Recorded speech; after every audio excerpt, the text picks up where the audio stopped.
I was jumping out of airplanes before you were even jumping out the school bus.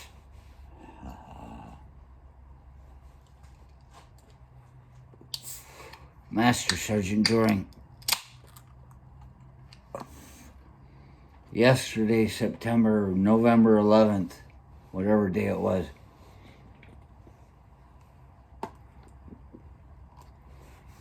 I did a couple of shows in my uniform just to show a parade of fucking insanity.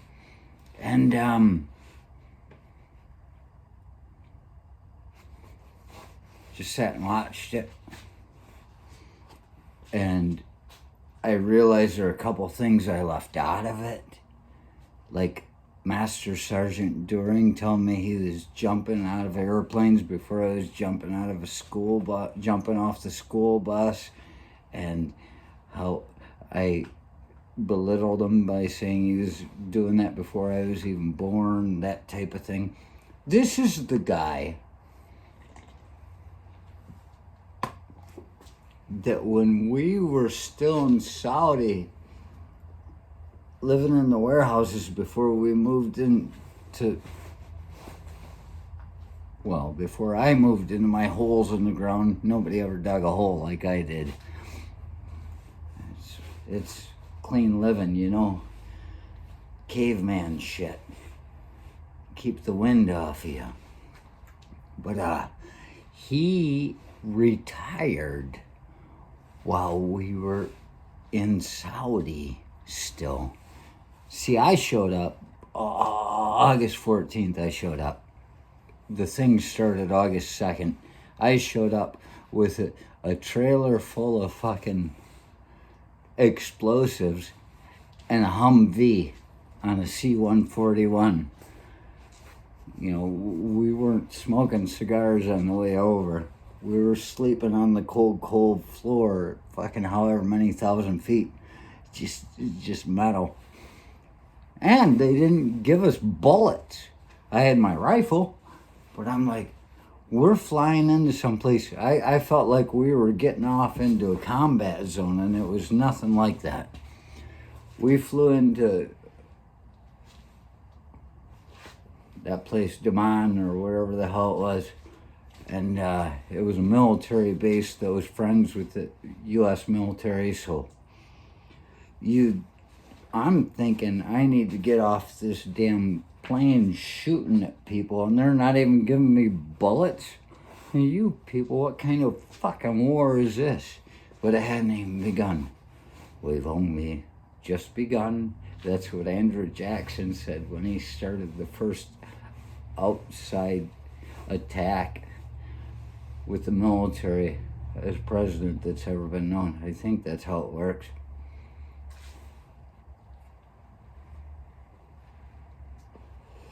But the thing about him, out in the middle of the night one night, he didn't say goodbye to anybody. First Sergeant Doring. He didn't say goodbye to anybody. First Sergeant Michael Doring. He just did the whole stealth wreck thing. And me being the one he hated the most, I was the only one outside. I didn't smoke. I was just out there enjoying the night.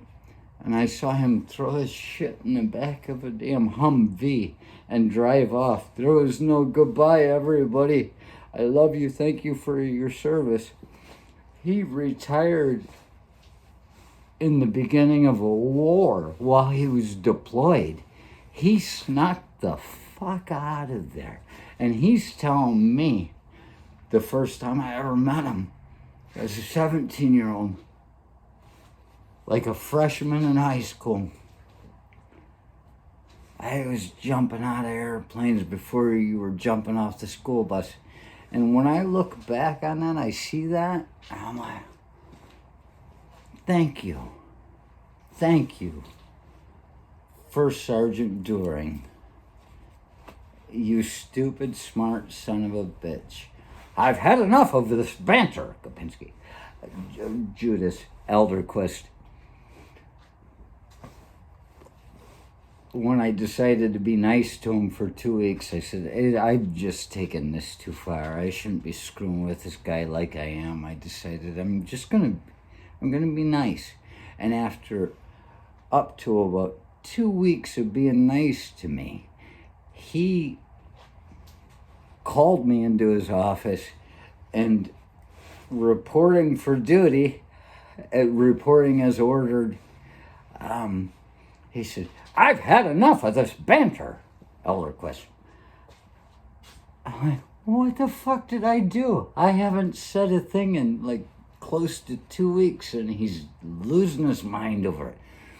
This is the guy that said I was jumping out of airplanes before you were jumping us off the school bus. But the thing is, after I got completed with airborne training and I took leave,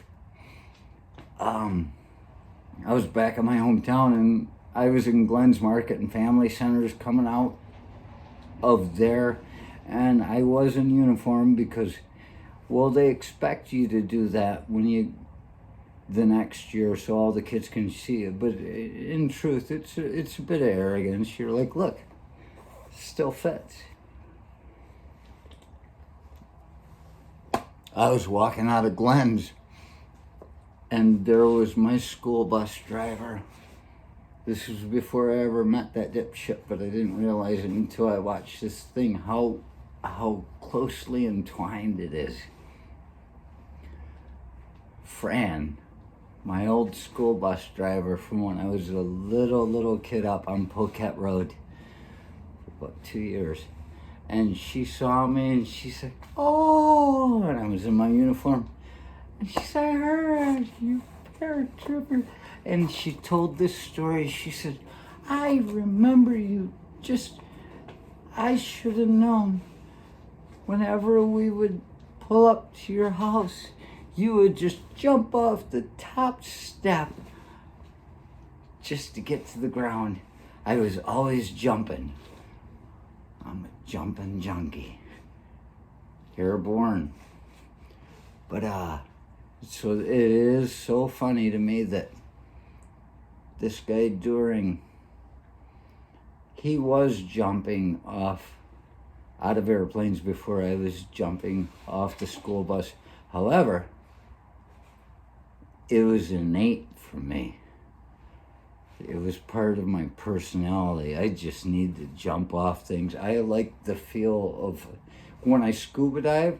One time I found a cliff and I just jumped off it and just did like I was falling on a parachute jump for 100 feet probably. Just, but it's slow motion because it's water, it's, but there's something about just being in the open sky and seeing the fucking world beneath and around you. It's just fantastic. And that's why I joined the Army. It wasn't to go kill a bunch of people. It was because I wanted to jump out of airplanes. And I've known that since I was 5 years old. And the Army has a school. Columbus, Georgia. Fort Benning, Georgia.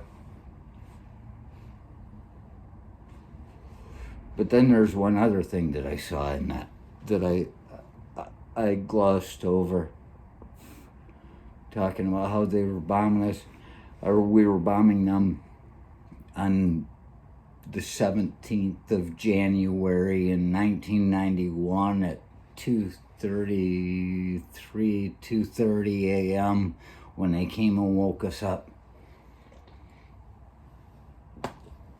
Yeah, we talk about it being the 16th in the U.S. because that's what the time frame was. We were already in the next day. We were way ahead of schedule. That when the bombing started, the time zone and all that, it was the 16th in the U.S., so we talk about it like it's that day that we started sending Navy Tomahawk missiles into Baghdad, and the Scuds were flying in. We were watching the Patriots knock them down. It's like, this is better than the 4th of July. And Why is it that we remember it as the 16th? We could say it's because we're so arrogant that we think U.S. time is the only time that exists. But I'd also go as far as to say that, well, that's Martin Luther King's birthday, if I remember correctly. We had just started celebrating that and getting days off 1 to 2 years before that. And so they're like, well, we'll just start bombing it on this day. Because we really can't make a good holiday out of Martin Luther King because, well, they murdered him. And then they acted like he was a peaceful protester. He was an aggressive protester, but he was peaceful. But he had a hostility to him that you can't remember any kind of hero that stands against your way of living that has hostility. And so they made him peaceful. They had to wash out the whole story of him. He was peaceful and aggressive. He was a hostile. But they changed the whole fucking story. So it makes him look like he was all peace and love. And so how can you celebrate that day? It wasn't angry enough. So they decided to start bombing Baghdad on his birthday. And, I don't know.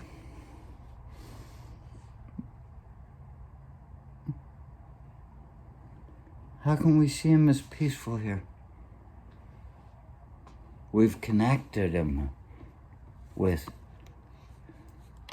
Armistice Day, Peace Day, 2020. Looking back, it's still a bit fuzzy.